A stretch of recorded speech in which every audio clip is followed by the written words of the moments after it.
बिस्मिल्लाहिर्रहमानिर्रहीम। अस्सलामु अलैकुम दोस्तों। आज हम आपको क्लास 6 की जनरल साइंस में सेल पढ़ाएंगे। What is a cell? Cell क्या है? सेल तमाम जानदार जो हैं वो सेल से मिलकर बने होते हैं। लिहाजा इसकी डेफिनेशन हम यूँ करेंगे, a cell is the basic unit of structure and function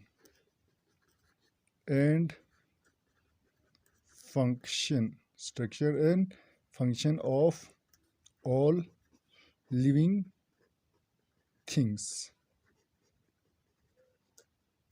ये इसकी डेफिनेशन है। यानी एक सेल जो है वो एक जानदार की स्ट्रक्चरल और फंक्शनल यूनिट है। Structural and functional unit of structure and function of all living things.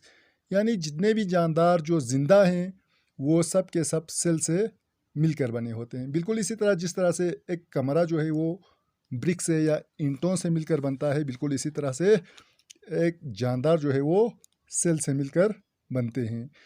अब जानदारों की दो बड़ी अक़साम होती हैं। एक होता है यूनिसेलुलर कहते हैं जी। यूनी का मतलब है जी वन, यूनी, और सेलुलर का मतलब है जी सेलुलर, एक सेल वाले। यूनिसेलुलर यानी एक सेल पर मुश्तमिल, एक यानी मुकम्मल जानदार जो है वो एक सेल पर मुश्तमिल होता है। मिसाल के तौर पर जो बैक्टीरिया होते हैं और दूसरे जो खुर्दबीनी माइक्रोस्कोपिक ऑर्गेनिज़म्स होते हैं। और दूसरा होता है जी मल्टी सेलुलर। मल्टी का मतलब होता है जी ज़्यादा, एक से ज़्यादा। मल्टी सेलुलर जानदार, ऐसे जानदार जो एक से ज़्यादा सेल पर मुश्तमिल होते हैं, एक से ज़्यादा सेल्स पर मुश्तमिल होते हैं। मिसाल के तौर पर इंसान और दूसरे जो बड़े बड़े जानदार होते हैं। इसकी मिसाल हमने कहा था कि बैक्टीरिया वगैरह, ठीक है जी।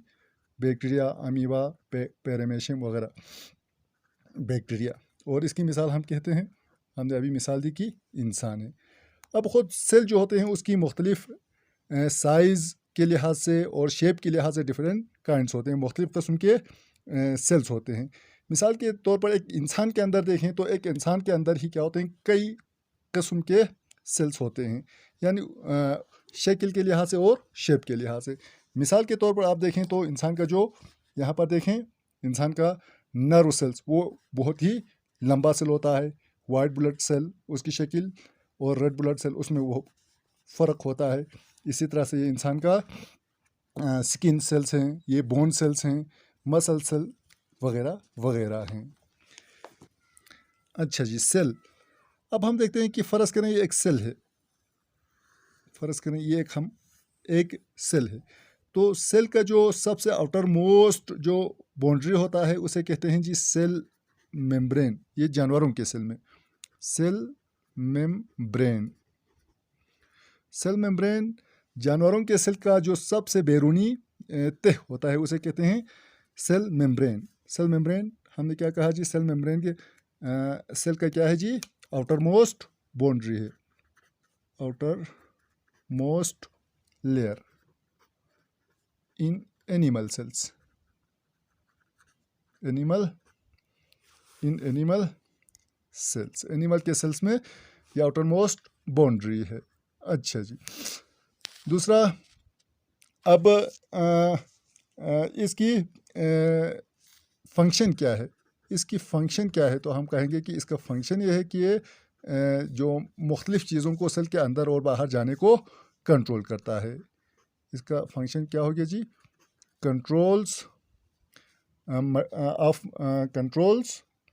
it controls the movement of materials,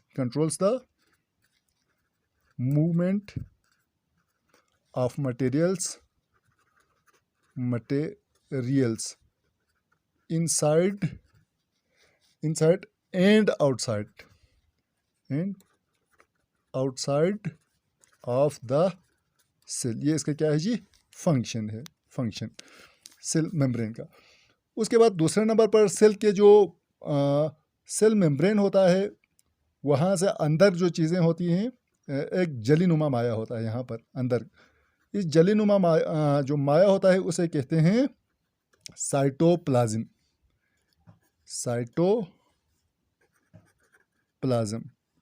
cytoplasm जो होता है वो उसका बहुत ज़्यादा जो कंट्रीब्यूशन है वो वाटर होता है, पानी, बहुत ज़्यादा पानी होता है, और दूसरे जो केमिकल्स होते हैं वो उसमें हलशुदा होते हैं साइटोप्लाज्म के अंदर। जलीनुमा क्या है जी, जली लाइक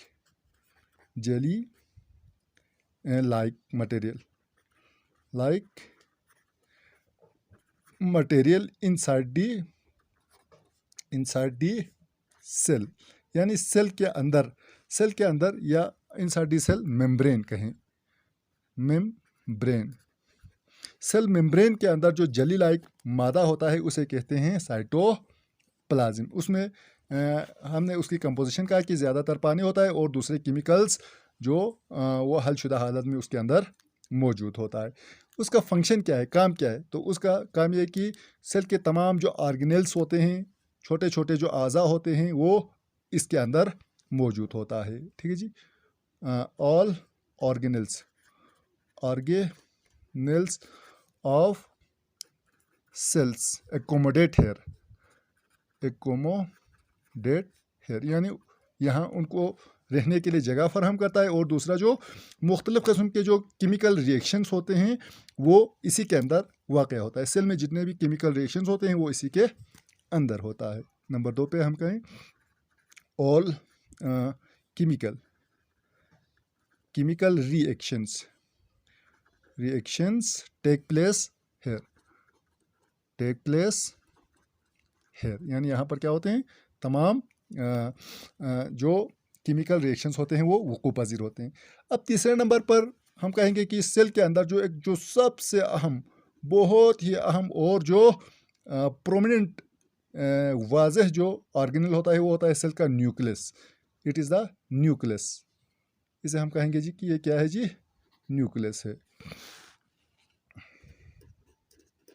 न्यूक्लियस, सेल का न्यूक्लियस। सेल का न्यूक्लियस जो है वो सेंटर में मौजूद होने के साथ साथ ये क्या है, हमारे जिस्म का हमारे सेल का जो है वो कंट्रोल सेंटर है, यानी पूरे के पूरे सेल को ये क्या कर लेता है, कंट्रोल कर लेता है। इसलिए इसको कहते हैं कंट्रोल सेंटर भी कहा जाता है। कंट्रोल सेंटर या ब्रेन, दिमाग, ब्रेन ऑफ सेल, इसको कंट्रोल सेंटर या ब्रेन ऑफ सेल भी कहा जाता है। इसके अंदर धागानुमा साख्तें मौजूद होती हैं जिसे क्रोमोसोम्स कहते हैं। ये क्रोमोसोम्स होता है सेल के न्यूक्लियस के अंदर। अभी हमने उसके क्या कहा जी, न्यूक्लियस जो होता है वो सेल के अंदर होता है, और उसका फंक्शन, उसका जो सबसे अहम काम हमने क्या कहा, उसका सबसे अहम काम जो है वो पूरे सेल के जितने भी एक्टिविटीज़ होते हैं उसको ये कंट्रोल करता है। आज के लिए इतना काफ़ी है। मज़ीद इससे आगे हम इंशाल्लाह अगले वीडियो में आपको पढ़ाएंगे। बहुत बहुत शुक्रिया।